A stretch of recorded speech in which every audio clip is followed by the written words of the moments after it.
मैं हूं आपके साथ में श्वेता गर्ग और आप देख रहे हैं वो टीवी न्यूज। और एक बार फिर से वक्त हो चला है उत्तर प्रदेश की खास खबरों का।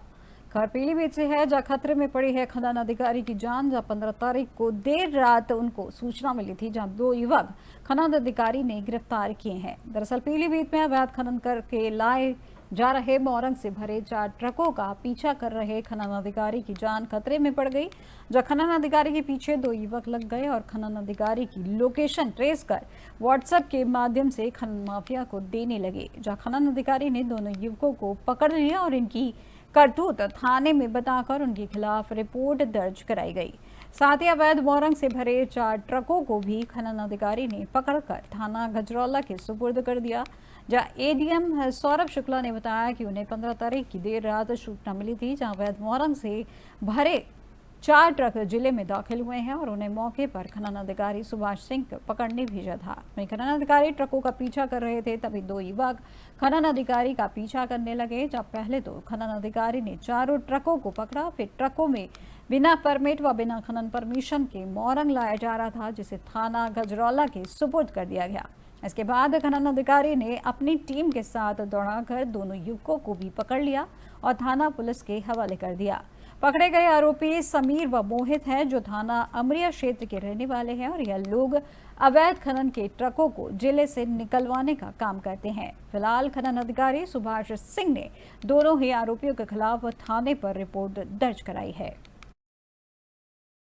दिनांक 15/5/25 को मेरे को सूचना मिली कि कुछ अवैध रूप से गिट्टी लदी हुई और मोरंग लदी हुई ट्रकें हमारे क्षेत्र में आ रही हैं, जिसमें मैंने खनन अधिकारी को मौके पे भेजा और उनके द्वारा 4 गाड़ियां ऐसी थीं जो बिना परमिट के और बिना खनन के परमिशन के इस क्षेत्र में घुसी थी। उनको पकड़ा गया और गजरौला थाने में उसको रोका गया और नियमानुसार कार्रवाई करने हेतु उप संभाग परिवहन ARTO परिवहन को और GST को दिया गया। सर, कुछ लोग थे जो खनन अधिकारी हैं, उनका पीछा कर रहे थे, उनके भी कार्रवाई हुई है?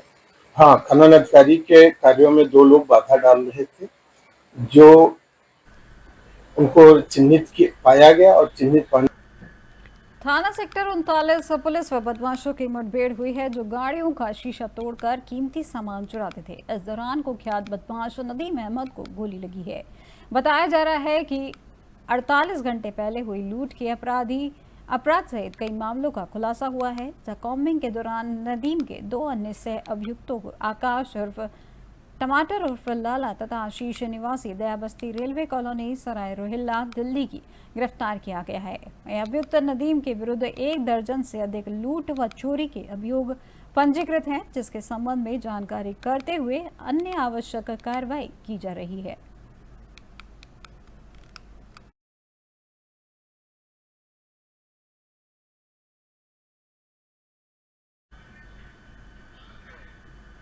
पीलीभीत के बीसलपुर इलाके में इन दिनों बच्चा चोर गैंग सक्रिय है, जो 2 लोगों के जेब और पर्स की कीमती चीजों को निशाना बना रहा है। वहीं ताजा मामला कोतवाली बीसलपुर इलाके के कटरा बाजार का है, जहां एक महिला से 2 बच्चियों ने बैग से चोरी करने का प्रयास किया, लेकिन महिला की सूझबूझ से बच्चा चोर नाकाम हो गए।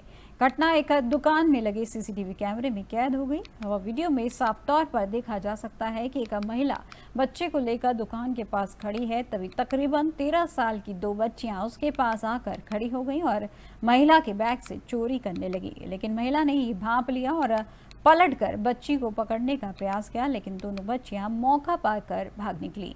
फिलहाल मुख्य बाजार में घटी इस घटना से हड़कंप मच गया है। वहीं पर वीडियो वायरल होने के बाद पुलिस मामले में गंभीरता से जांच में जुटी हुई है।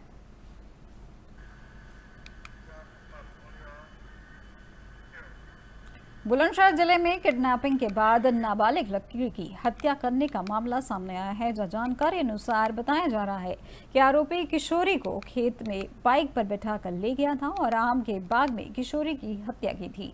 वहीं हत्या को लेकर रेप के बाद हत्या की आशंका जताई जा रही है।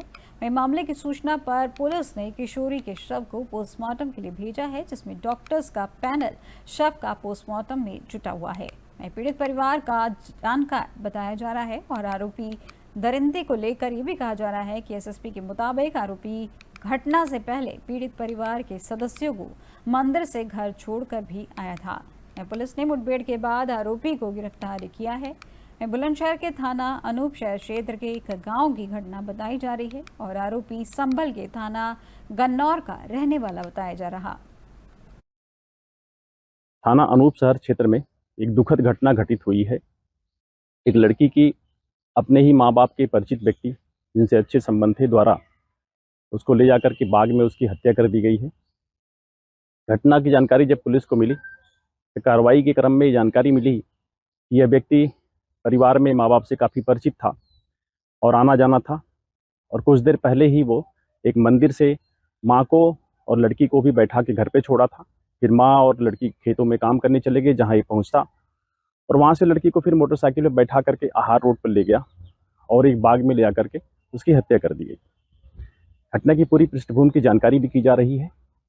वो व्यक्ति अभी अनूपशहर क्षेत्र में हुई मुठभेड़ में गिरफ्तार किया गया है, जिसके पैर में गोली भी लगी है।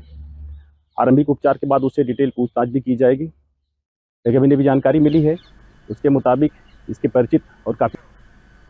अब खबर रामपुर से है, जहां 15 से 21 मई तक वीरोत्सव का आयोजन किया गया। जहां रामपुर रजा लाइब्रेरी ने ये आयोजन किया है, जिसमें भारतीय सशस्त्र बलों के सम्मान में ये आयोजन किया गया है। खबर रामपुर से आपको दिखाई जा रही है, जहां 15 से 21 मई तक वीरोत्सव का आयोजन किया गया। जो रामपुर रजा लाइब्रेरी ने ये आयोजन किया है, जिसमें भारतीय सशस्त्र बलों के सम्मान में ये आयोजन किया गया है।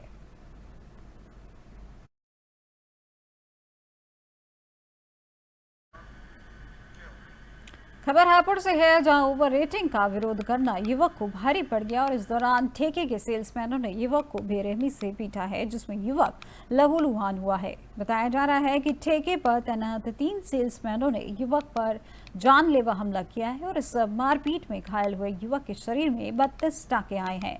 शराब ठेका संचालक और सेल्समैनों की गुंडई सामने आई है, जहां ठेका मालिक और सेल्समैन पीड़ित पर फैसले का दबाव बना रहे हैं। वहीं गढ़नगर के रविदास चौक स्थित अंग्रेजी शराब ठेके का ये मामला बताया जा रहा है।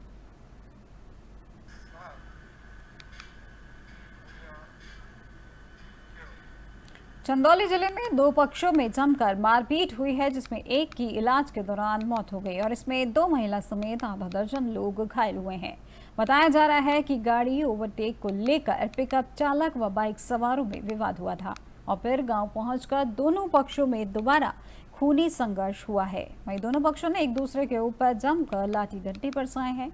वहीं सूचना पर पहुंची पुलिस ने घायलों को इलाज के लिए जिला अस्पताल पहुंचाया है और वहीं गांव में तनाव को देखते हुए भारी पुलिस बल की तैनाती की गई है। यह पूरी घटना सदर कोतवाली क्षेत्र के नेगुरा गांव की बताई जा रही है। आज देर शाम कोतवाली चंदौली अंतर्गत ग्राम नेगुरा में 2 पक्षों में वाद विवाद एवं मारपीट की सूचना प्राप्त हुई थी।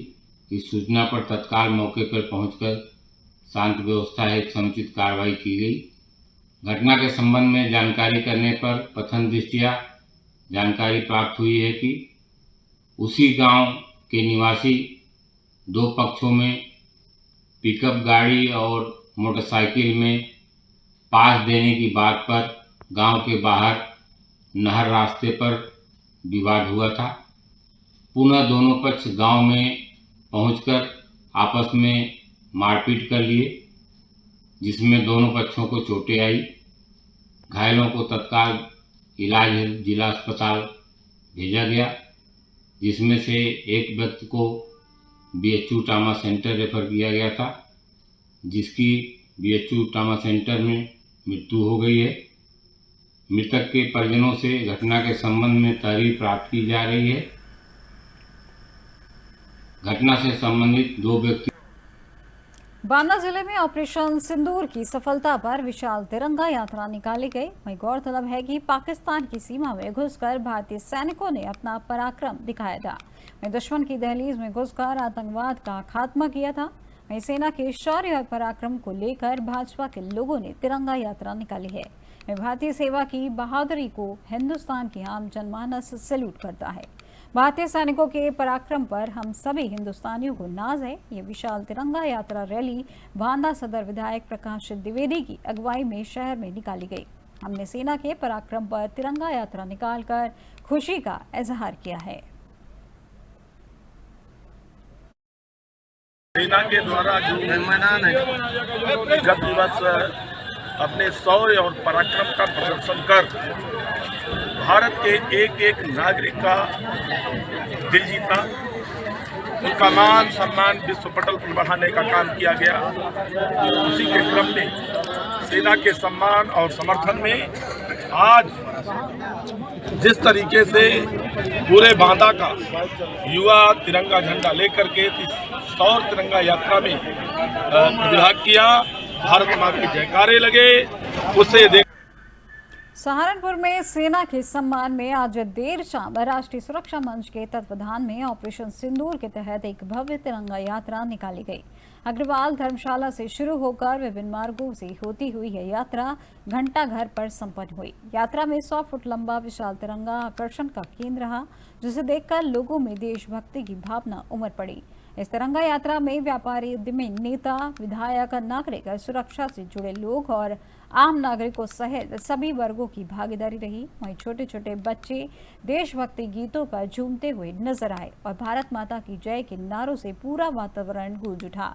कई स्थानों पर लोगों ने यात्रा का पुष्प वर्षा कर स्वागत किया। वहीं शहर देशभक्ति के रंग में सराबोर नजर आया और लोगों में गजब का उत्साह देखने को मिला है। और इस यात्रा के माध्यम से भारतीय सेना के शौर्य और बलिदान को नमन किया गया। वहीं सहारनपुर वासियों ने एकजुट होकर देश के प्रति अपने प्रेम और सम्मान को शानदार तरीके से प्रदर्शित किया। आज तिरंगा यात्रा 22 अप्रैल को जो कायरतापूर्ण हमला हुआ, जिसमें हमारी बहनों का सिंदूर उजाड़ा गया, इस देश के यशस्वी प्रधानमंत्री नरेंद्र भाई मोदी ने जो दृढ़ संकल्प जीरो टॉलरेंस की नीति आतंकवाद के खिलाफ दिखाई, जिसके कारण से पिछले एक पखवाड़े में देखा आपने कि जो अपने आप को शेखी बखानता था, परमाणु सशक्त देश कहता था, हमारी तीनों सेनाओं ने बड़े ही अनुशासन के साथ अपने अदम्य शौर्य करदम। मैं XMP राज्यसभा और उत्तर प्रदेश भाजपा की उपाध्यक्ष हूँ मैं।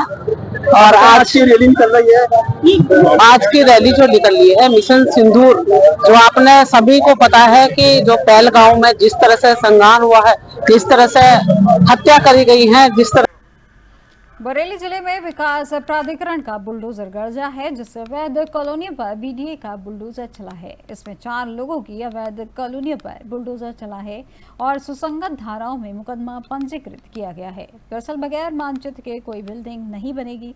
बिना मानचित्र के प्लांटिंग करना तथा भवन बनवाना पूरी तरीके से अवैध है। BDA का बुलडोजर नरेंद्र पटेल, मुजाहिद, वीरू पटेल और अजय मिश्रा की अवैध कॉलोनियों पर चला है। यह पूरा मामला थाना भोजीपुरा क्षेत्र का बताया जा रहा है।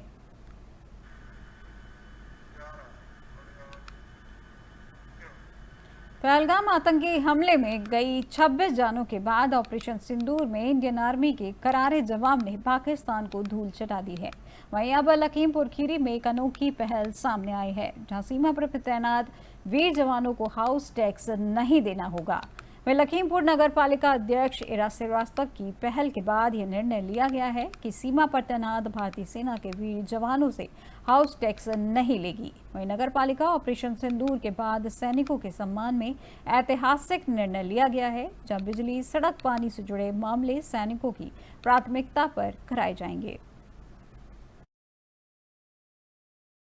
देखिए, एक बहुत सक्सेसफुल ऑपरेशन आर्मी ने चलाया। जितने भी टेररिस्ट थे उनको हमें मारना था, उनके ठिकानों को ध्वस्त करना था। तो उसकी सफलतम ऑपरेशन के बाद नगर पालिका लखीमपुर ने एक निर्णय लिया है कि हमारे जो सुरक्षा में लगे हैं, देश की सुरक्षा में, मिलिट्री हो या पैरा मिलिट्री फोर्सेस हो, BSF हो, उनके जवान, चाहे वो रिटायर्ड हो या वर्तमान में कार्य कर रहे हो, उनके परिवारों की देखरेख करना हमारा धर्म है, हमारा फर्ज है। तो इसके तहत हम लोगों ने एक बोर्ड बैठक बुला करके निर्णय लिया है कि हम लोग किसी भी प्रकार का कोई टैक्स उनसे नहीं लेंगे, जैसे कि हाउस टैक्स हम लोग हैं वो नहीं लेंगे, और प्राथमिकता के आधार पर उनके परिवारों के लिए अगर उनकी लाइट की आवश्यकता है, नाली बनाने की आवश्यकता है या सड़क बनाने की आवश्यकता है, वो सारा हम लोग करेंगे, क्योंकि ये हमारा कौशाम्बी जिले में एनकाउंटर में एक कुख्यात बदमाश संतोष उर्फ राजू ढेर किया गया है। इस दौरान एसएचओ और दरोगा के बुलेट प्रूफ जैकेट पर गोली लगी है। वहीं पुलिस की जवाबी कार्रवाई में बदमाश के सीने में 6 गोली लगी है और अस्पताल में डॉक्टरों ने संतोष उर्फ राजू को मृत घोषित किया है। बताया जा रहा है कि शुक्रवार को बदमाशों ने हाईवे पर कॉपर वायर लदा ट्रेलर लूटा था। ट्रेलर ड्राइवर साबरन मन मीणा की गोली मारकर हत्या की थी। संतोष उर्फ राजू ने 2 साथियों के साथ वारदात को अंजाम दिया था और फिर शनिवार को आधे दाम पर कॉपर वायर का सौदा कर रहा था। पुलिस ने संतोष और 4 खरीदार को गिरफ्तार किया है और 4 करोड़ कीमत के कॉपर वायर लदा ट्रेलर भी बरामद किया है। इसके साथ ही पिस्टल बरामद करने के लिए पुलिस बदमाश को घटनास्थल पर लेकर पहुंची, जहां बदमाश ने लोडेड पिस्टल से पुलिस टीम पर फायरिंग की। वही बदमाश को लेकर बताया जा रहा है कि वह जौनपुर का रहने वाला था और उसके खिलाफ 6 आपराधिक मुकदमे पहले से दर्ज हैं। घटना में शामिल बदमाश संतोष के 2 साथी फिलहाल अभी भी फरार हैं। थाना कोखराज क्षेत्र में अभी थोड़ी देर पहले एक साहसिक मुठभेड़ हुई है, जिसमें एक बदमाश को गोली लगी है। उसे तत्काल अस्पताल भेजा गया और मृत अवस्था में पहुंचा है। इसमें जो बदमाश है उसकी पहचान संतोष उर्फ राजू के रूप में है। ये एक सातिर किस्म का बदमाश है जो खेतासराय थाना क्षेत्र का जौनपुर का रहने वाला है।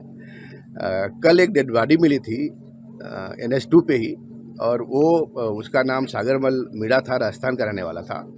उसकी पहचान हुई और उसके बारे में जब पता किया गया तो वो एक ट्रेलर लेके चला था गुजरात से, वलसाड़ से।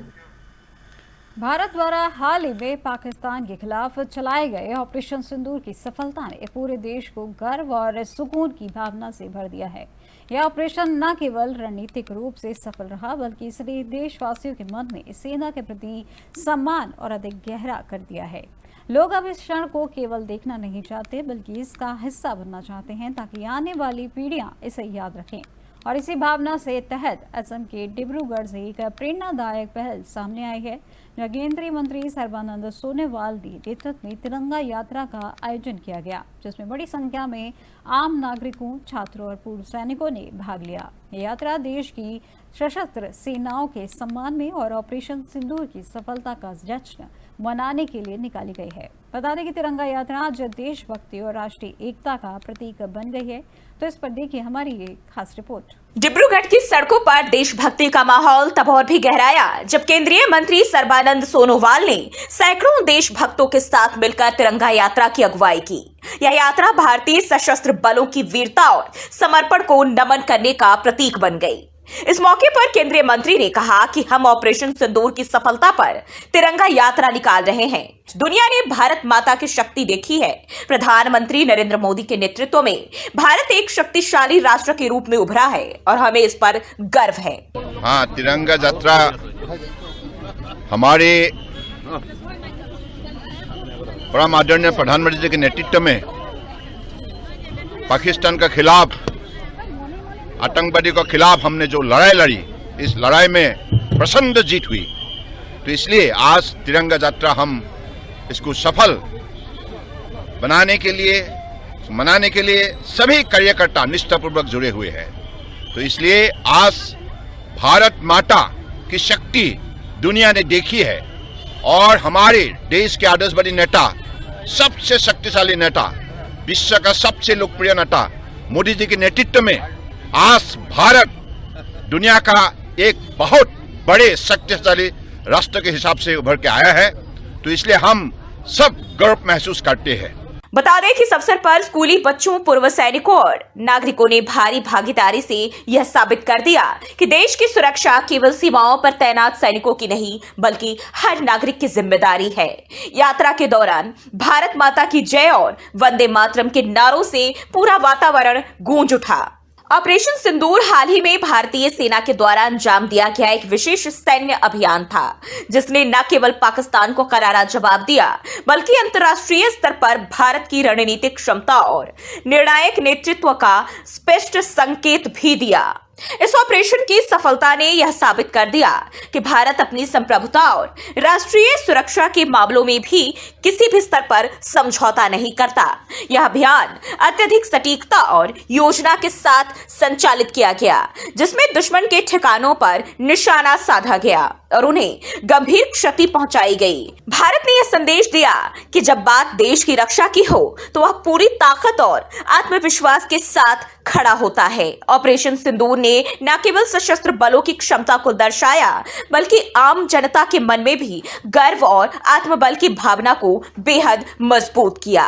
डिब्रूगढ़ की ये तिरंगा यात्रा सिर्फ एक मार्च नहीं, बल्कि एक राष्ट्र की भावनाओं का जीता जागता प्रमाण है। यह साफ संदेश देता है, भारत अब चुप रहने वाला। जब देश की सीमाएं खतरे में हो और आसमान से मिसाइलें या ड्रोन हमले करें, तब सिर्फ सैनिकों का हौसला नहीं, बल्कि तकनीक भी दुश्मन को जवाब देती है। हाल ही में भारत पर हुए ड्रोन और मिसाइल हमलों की कोशिशों को भारतीय वायु रक्षा प्रणाली ने नाकाम कर दिया है और इसमें सबसे अहम भूमिका निभाई है रूस से हासिल की गई अत्याधुनिक मिसाइल प्रणाली S-400 ट्रायम्फ ने। इस सफलता ने एक बार फिर S-400 को भारत की आसमान की ढाल साबित कर दिया है। लेकिन अब जो खबर आ रही है वह है पाकिस्तान के लिए, जो और भी डरावनी हो सकती है। रूस की अगली पीढ़ी का एयर डिफेंस सिस्टम S-500 अब दुनिया के सामने आने को तैयार है, जिसे लेकर फिर से चर्चा तेज हो गई है। क्या है इसकी खासियत और दुश्मन के लिए कितना घातक हो सकता है, आइए समझते हैं इस रिपोर्ट के जरिए। Air defence system S-500 S-400 से भी अधिक एडवांस और घातक है। बेहतर रेंज, तेज रिएक्शन टाइम और अंतरिक्ष से आने वाले खतरों को भी नष्ट करने की क्षमता से लैस। अगर भारत को आने वाले समय में S-500 की आपूर्ति होती है तो यह देश वायु रक्षा को नई ऊंचाई पर पहुंचा देगा। पाकिस्तान जैसे देशों के लिए यह एक रणनीतिक झटका होगा, क्योंकि S-500 की मौजूदगी से भारत का हवाई कवच लगभग अभेद्य हो जाएगा। यानी कि मतलब साफ है कि अब भारत की हवाई सुरक्षा और मजबूत होने की दिशा में आगे बढ़ रही है। रूस से मिले अत्याधुनिक S-400 ट्रायम्फ सिस्टम की तैनाती के बाद अब भारत की नजर उससे भी एक कदम आगे की तकनीक पर है, S-500 missile defence system.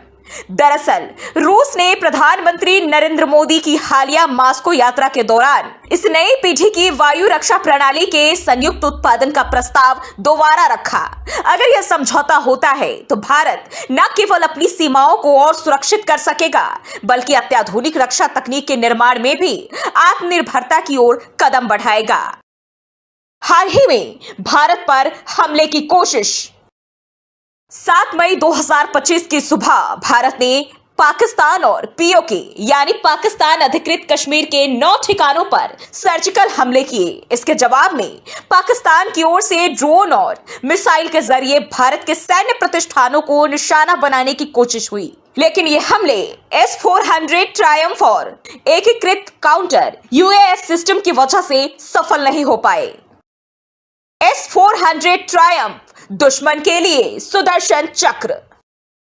S-400 Triumph रूस द्वारा विकसित एक mobile surface to air defence system है। इसे साल 2007 में रूस ने पहली बार अपनी सेना में शामिल किया था। यह प्रणाली विमान, ड्रोन, क्रूज मिसाइल और यहां तक कि बैलिस्टिक मिसाइल जैसे हवाई खतरों को 400 किलोमीटर दूर से पहचान सकती है और उन्हें मार गिरा सकती है। भारत ने इस प्रणाली को सुदर्शन चक्र नाम दिया, जो अपने आप में एक संकेत है कि यह कितनी घातक और बहुस्तरीय सुरक्षा प्रदान करती है। भारत और रूस के बीच हुआ था बड़ा सौदा। भारत ने अक्टूबर 2018 में रूस से 5.43 अरब डॉलर की लागत से 5 S-400 रेजिमेंट खरीदने का समझौता किया था। अब तक 3 रेजिमेंट भारत को मिल चुकी है और 2 2026 तक आने की उम्मीद है। रूस यूक्रेन युद्ध के कारण इसमें कुछ देरी हुई। पहला स्क्वाड्रन 2021 में भारत पहुंचा था। ये आदमपुर और हलवारा एयरबेस पर तैनात है। एक स्क्वाड्रन में 2 बैटरियां होती है। एक बैटरी में 8 लॉन्चर वाहन यानी TEL, 2 रडार और 1 कमांड पोस्ट होता है। कैसे करता है S-400 काम? यह सिस्टम बेहद तेज और सटीक है। इसे तैनात करने में केवल 5 मिनट लगते हैं। एक साथ यह 300 हवाई लक्ष्यों को ट्रैक कर सकता है और उनमें से 36 को एक साथ निशाना भी बना सकता है। S-400 4 तरह की मिसाइलें इस्तेमाल करता है। 40N6E 400 kilometre range, 48N6E3 250 kilometre range, 9M96E2 120 kilometre range, 9M96E 40 kilometre range. यानी इन मिसाइलों की मदद से ये सिस्टम अलग अलग दूरी और ऊंचाई से आने वाले खतरों को ढूंढता है और खत्म करता है। क्यों है S-400 इतना जरूरी? दुश्मन के विमान या ड्रोन को पहले ही करता है ट्रैक, अत्यधिक ऊंचाई और लंबी दूरी से भी कर सकता है हमला। इलेक्ट्रॉनिक जामिंग यानी GPS ब्लॉक करना इससे प्रभावित नहीं होता। एक ही समय में कई खतरों से निपट सकता है, किसी भी दिशा से आने वाले हमले को रोक सकता है। भारत ने इस सिस्टम को रणनीतिक रूप से महत्वपूर्ण इलाकों में तैनात किया है, जैसे सिलीगुड़ी कॉरिडोर। पश्चिम बंगाल में स्थित यह इलाका भारत के उत्तरी पूर्वी राज्यों को जोड़ता है और चीन बांग्लादेश की गतिविधियों के लिहाज से बेहद संवेदनशील है। साथ ही पंजाब का सीमावर्ती इलाका पाकिस्तान से होने वाली घुसपैठ और आतंकी गतिविधियों को ध्यान में रखते हुए यहाँ तैनाती की गई है। बताते चले कि रूस फिलहाल अपने नए S-500 वायु रक्षा सिस्टम पर काम कर रहा है। गौरतलब है कि प्रधानमंत्री नरेंद्र मोदी की 2024 में रूस यात्रा के दौरान रूस ने S-500 को भारत के साथ मिलकर बनाने का प्रस्ताव फिर से रखा। अब अगर यह समझौता होता है तो उत्तर प्रदेश की अब तक की खबरों में फिलहाल बस इतना ही और अधिक जानकारी के लिए देखते रहिए 4TV न्यूज़। नमस्कार।